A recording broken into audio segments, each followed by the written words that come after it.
quand je vous parle d'une grande berline héritière de la Mazda 6, vous avez le sourire. Mazda s'est clairement dessiné des voitures exaltantes. Regardez avec cette calandre typique Mazda, les feux acérés, on retrouve vraiment la patte japonaise. Vraiment, cette voiture elle est pleine de dynamisme même à l'arrêt. C'est le savoir-faire japonais, hein Mazda? Bon, en vrai, cette voiture, c'est sur une base chinoise, la Deepal SL03. Ah bah, les Chinois, ils ont le sens du marketing avec des jolis noms. Bon, si l'avant est méconnaissable, sur le côté, on amène quelques petites choses voilà, qui font haut de gamme, quelques chromes, un joli ski qui casse du coup la hauteur du batterie.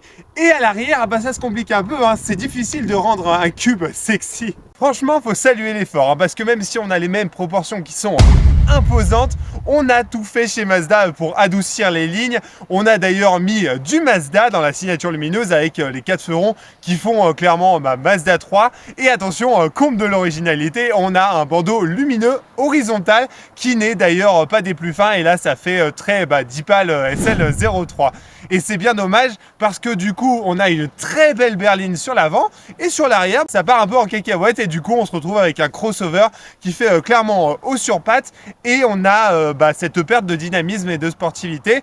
Vous avez compris, je suis pas très fan de cet arrière, même si, attention, pour la sportivité, on a un aileron rétractable électriquement. Ah bah chez Mazda, on sait faire du premium, y compris à l'intérieur. Regardez cette finition Takumi Plus.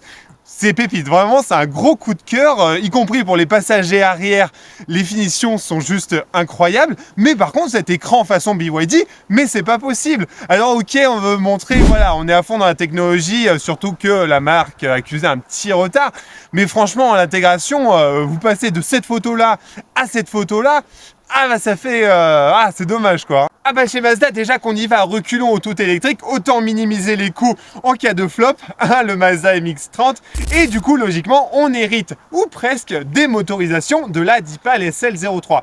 1300 km d'autonomie. Ah bah les Chinois ils sont confiants, hein. D'ailleurs je sais pas comment ils mesurent les 1300 km d'autonomie en hybride rechargeable, mais de toute façon on n'y aura pas le droit et on aura en Europe et en France seulement les 2 versions électriques avec 2 batteries. Du coup les autonomies annoncées sont de 480 km et 550 km d'autonomie. Et d'ailleurs on arrive donc sur la grande énigme de cette voiture, les batteries. La version grande autonomie demandera 45 minutes pour la recharger de 0 à 80%. Non mais c'est pas possible, vous avez la même capacité de recharge qu'une citadine.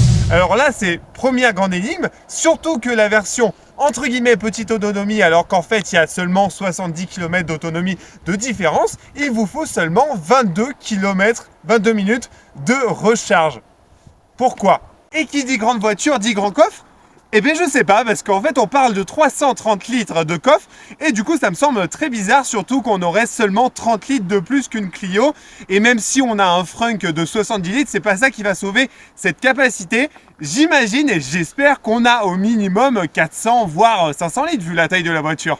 Bon, à mon avis, on sera loin des 20 000 € demandés en Chine. Il faudra, à mon avis, compter au minimum 40 000 €, surtout qu'on n'aura pas de bonus écologique. Et du coup, ça va la placer en face, par exemple, d'une i408 ou d'une BYD Seal, qui ont quand même des performances plus intéressantes. Et ça, c'est quand même dommage pour cette Mazda. Bon Mazda, ça se voit que vous n'êtes pas très chaud pour l'électrique, vous arrivez clairement en retard et je pense pas que ça soit le design du coup qui va sauver les faibles performances de cette Mazda, même si voilà, je la trouve juste magnifique. On sent que Mazda attend de voir du coup ce qui se passe dans l'électrique comparé à certaines marques qui finalement ont plongé dans l'électrique.